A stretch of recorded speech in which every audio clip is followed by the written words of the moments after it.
প্রকৃতি সংরক্ষণশীলতার তাৎপর্য। প্রকৃতি সংরক্ষণশীলতা হলো আমাদের প্রকৃতি এবং প্রাকৃতিক সম্পদ রক্ষা করা। আমাদের অতি গুরুত্বপূর্ণ প্রাকৃতিক সম্পদ হচ্ছে বাতাস, পানি, মাটি, গাছপালা, প্রাণীজ সম্পদ, খনিজ সম্পদ, তেল, গ্যাস ইত্যাদি। আমাদের জীবন ধারণের জন্য প্রতিটি সম্পদ গুরুত্বপূর্ণ। বাতাস, পানি না থাকলে বা ধ্বংস হলে আমরা যেমন বাঁচতে পারবো না, তেমনি তেল, গ্যাস আর গাছপালা ছাড়াও বেঁচে থাকা অসম্ভব। আমরা যদি আমাদের প্রকৃতি সংরক্ষণে কার্যকর ভূমিকা না নেই, গাছপালা বনজ সম্পদ নিধন বন্ধ না করি, বাতাস, পানি ইত্যাদি দূষণ বন্ধ না করি, তাহলে আমাদের প্রকৃতি একসময় আর বাসযোগ্য থাকবে না এবং আমরা আমাদের অস্তিত্ব টিকিয়ে রাখতে পারবো না।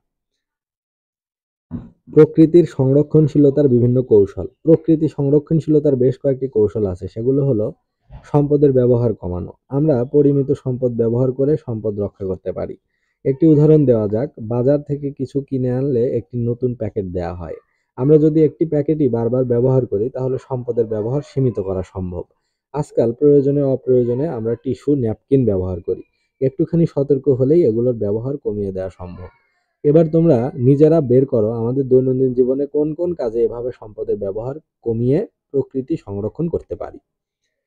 একসময় অফিস আদালতে সকল কাজকর্মে কাগজ ব্যবহার করতে হতো। এখন বেশিরভাগ কাজ কম্পিউটার ব্যবহার করে করা হয় বলে কাগজের ব্যবহার কমে গেছে।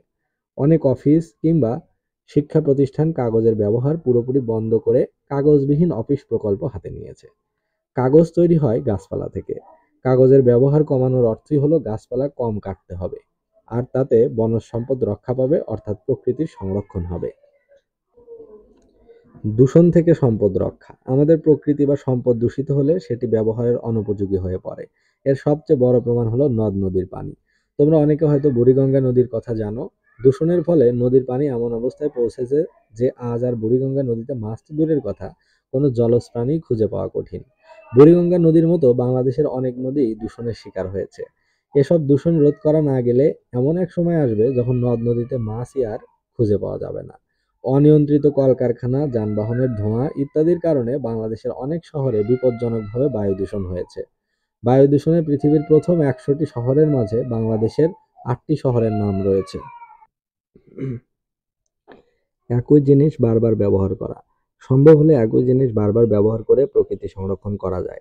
আজকাল কম্পিউটারের প্রিন্টারে বা ফটোকপি মেশিনে অসংখ্য কাগজ ব্যবহার করা হয় এবং অনেক সময়ই সেখানে শুধু একটি পৃষ্ঠা ব্যবহার করা হয়। একটুখানি সচেতন হলেই কাগজের অন্য পৃষ্ঠা আমাদের নানা কাজে ব্যবহার করতে পারি। ব্যানার, বিলবোর্ডে যে পলিথিন ব্যবহার করা হয় সেগুলো অনেক উন্নত মানের। সেগুলো সংগ্রহ করে ব্যাগ তৈরি বা অন্য কাজে ব্যবহার করা যায়। প্রতিদিন আমরা অনেক প্লাস্টিকের বোতল ছুঁড়ে ফেলে দিই।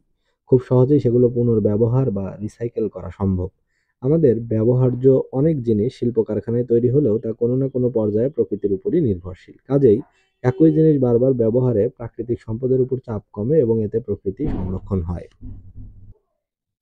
ব্যবহৃত জিনিস ফেলে না দিয়ে তা থেকে নতুন জিনিস তৈরি করা। পুরাতন জিনিস একেবারে ফেলে না দিয়ে তা থেকে নতুন জিনিস তৈরি করেও প্রকৃতি সংরক্ষণ করা যায়। আমাদের কালচারে সেটি আমরা বহু আগে থেকে করে আসছি। কাঁথা হচ্ছে তার উদাহরণ। পুরাতন কাপড় বা শাড়ি ফেলে না দিয়ে সেগুলো দিয়ে কাঁথা তৈরি করা হতো।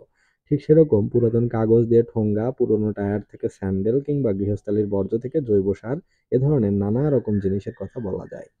প্রাকৃতিক সম্পদ পুরোপুরি রক্ষা করা। প্রকৃতি সংরক্ষণশীলতার একটি অনন্য উপায় হলো এর বিরোধিতা না করে একে রক্ষা করা বা এতে কোনরূপ হস্তক্ষেপ না করা।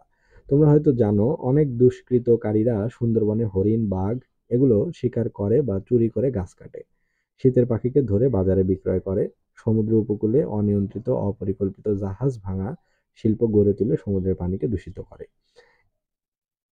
এসব কার্যক্রম বন্ধ করাই হলো প্রকৃতি সংরক্ষণ।